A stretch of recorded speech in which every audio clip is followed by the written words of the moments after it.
your stuff. Yeah, that's great, man. Well, you got to like the two guys you got in here today. I mean, both guys offer a little bit something different, don't they?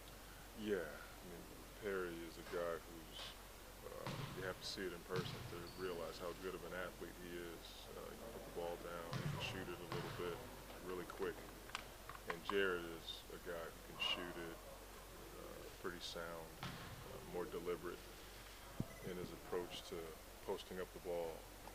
But both of them pretty skilled players. And that was the first time I got a chance to look at both of those guys. Perry's long, I mean, really long. And Jared has a deceptively quick step, especially when he's going to the basket or he's posting up. So it was a really good workout. I mean, two guys working out for about an hour and 5 minutes, pretty hard. I thought it was a good workout overall. Perry said that he understands the criticism of him. It's more about, does he have the desire to play hard all the time? He hasn't always shown that. So how do you balance that with the amazing ability that he does have when it comes to deciding whether or not you want to bring this guy into the franchise? That's a tough one because, you know, they're so young. You know, a lot of times when guys get to the NBA and basketball is their only focus and they have nothing else but that, it could change. But then you could deal with the old theory that if they don't bite as a puppy, they won't bite as a dog. You know, it's one of those things where you just have to take a chance on a guy. But his skill is so high that you're going to get something out of him. And I think the biggest thing is who you bring him around. You have really good vets around him. It could really help his growth. Because I think a lot of these guys get social media and everybody writing something about everything they do. A lot of it gets overblown. And I think he can play personally. Sullinger said, "I'm not a robot, I'm a basketball player." He's been kind of criticized about not being a great athlete. What's your take on that, Coach?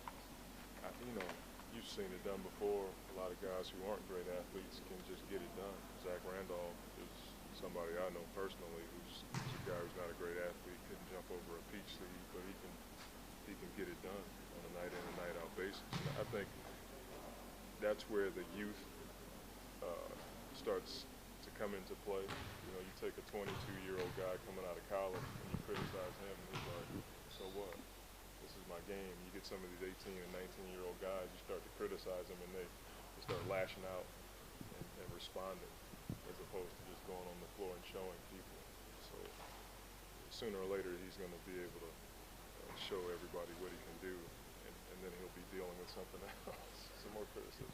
Do you think he has a chance to be a low post scorer in this league, or is he more of a, he's going to have to be a guy who has to develop his jump shots? I think he can. You know, you look at Carl Landry, who's an undersized forward. This kid is bigger than Carl, girth and height, I think. So I certainly think he can play down there. Certain matchups will allow that. I think he may struggle with length, trying to post up, you know, Ibaka and Bosh and Gasol, guys like that. It may be a struggle, but I think his ability to shoot the ball will help that. Because if he's shooting the ball really well, you put a smaller guy on him, and then that's when you go down there and take advantage of his ability to post up. Monty, you mentioned with Perry that it will be taking a chance because we're not quite sure. But in the draft, isn't that basically what the draft is? Yeah. I mean, even if you're talking about Anthony. Yeah, let me clarify that. I mean, with all these guys, it's a chance. You know, I'm not saying that Perry's the only guy that is going to be a crapshoot. I think they're all going to be a crapshoot, but I certainly believe environment and coaching will have a lot more to do with it than just his ability and his will. I think a lot of it goes on coaches. You know, coaches should be able to bring it out of guys, and he's certainly a good kid. You know, desire is something that can be enhanced or learned depending on who you get around. So he's not the only guy in the draft. There's a bunch of them that you're pretty much taking a chance on. Are you ready for June 28th just to be here at this point? I mean, yeah, but I mean, not like I'm rushing it. I'm enjoying this process, really. You know, you get to see a number of players. You don't want to rush it because you don't want to make a crazy decision. So So it doesn't bother me either way. I just think it's part of the process. It's not a bad thing. So this whole process isn't wearing you down? Nah.